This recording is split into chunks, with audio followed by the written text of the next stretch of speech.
અને મેચની ટિકિટ ન મળી તો વિધાનસભામાં ફરિયાદ થઈ। T20 વર્લ્ડ કપની ફાઇનલ મેચની ટિકિટ ન મળતા ધારાસભ્યએ વિધાનસભામાં ફરિયાદ કરી। ભાજપના ધારાસભ્ય ડોક્ટર અરવિંદ પટેલને ટિકિટ ન મળતા વિધાનસભામાં તેમણે ચિંતા વ્યક્ત કરી।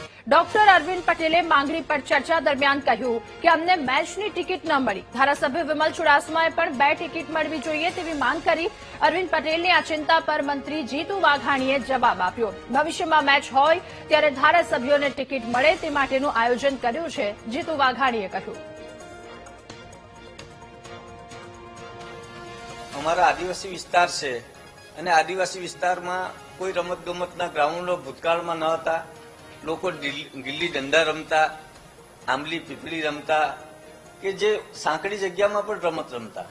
પરંતુ અમારા ગુજરાત સરકારના માન્ય મુખ્યમંત્રી શ્રી ભૂપેન્દ્ર પટેલ સાહેબ અને નાયબ મુખ્યમંત્રી કે જે યુવક પ્રવૃત્તિ અને આ વિભાગ સંભાળે છે અને યુવા છે, એમના દ્વારા જે બજેટમાં જે જોગવાઈ કરવામાં આવી છે એ વિષયે મેં ગૃહમાં રજૂઆત કરી અને મારા અંગત વિસ્તારમાં કે મારા વિસ્તાર માટે કોઈ વાત કરી નથી।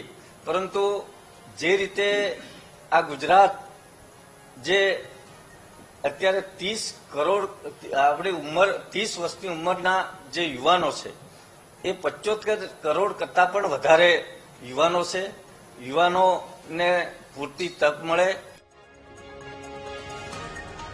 અને મેચની ટિકિટે ગુજરાત વિધાનસભામાં ભારે ચર્ચા જગાવી। 2 ધારાસભ્યોની ટિકિટની માંગનો કોંગ્રેસના જ ધારાસભ્યએ વિરોધ નોંધાવ્યો। ઇમરાન ખેડાવાલાએ અરવિંદ પટેલ અને વિમલ ચુડાસમાની માંગને અયોગ્ય ગણાવી।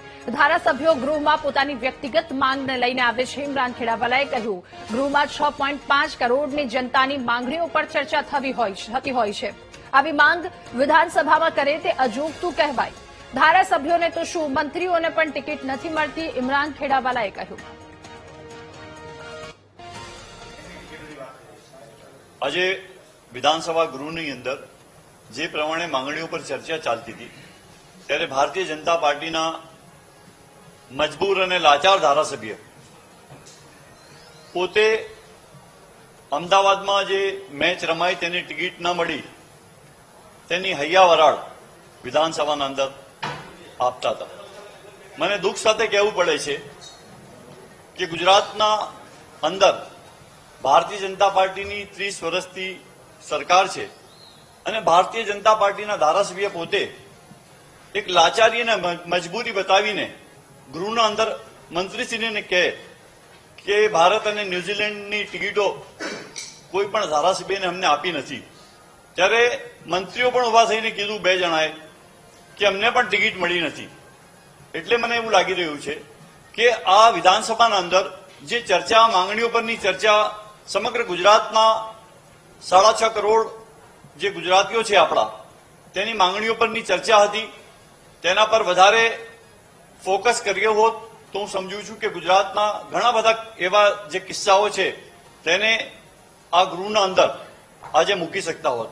પરંતુ પોતાની એક પર્સનલ માંગણી વિધાનસભાના અંદર લઈને ભારતીય જનતા પાર્ટીના ધારાસભ્ય આવે ત્યારે કંઈક અજુગતું લાગતું હોય તેવું મને આજે જણાયું।